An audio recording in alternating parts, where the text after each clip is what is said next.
इलियास साहब, ये बिल्कुल ताजा है। मेरे मरहूम बाबा को ये बहुत पसंद था। तुम्हारे बाबा बहुत अच्छे इंसान थे।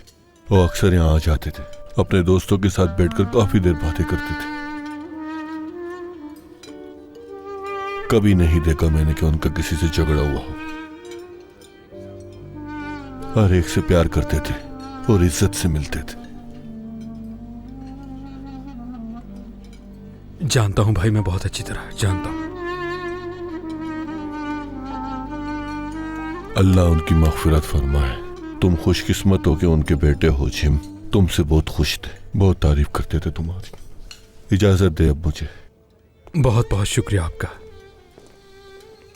अल्लाह उनकी मग़फ़िरत करे, बहुत अच्छे इंसान थे। आमीन इलियास भाई, शुक्रिया।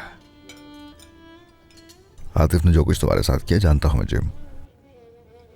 क्या आपको मुझसे यहां ये बात करनी है? बताएं। अगर मुझे अंदाजा होता कि तुम इन हालात से गुजर रहे हो तो बहुत पहले तुम्हें नौकरी दे देता।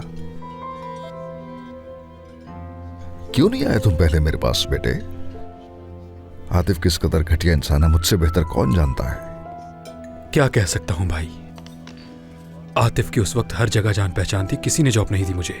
और मैं आपको जॉब का कहकर आपको किसी मुसीबत में नहीं डालना चाहता था।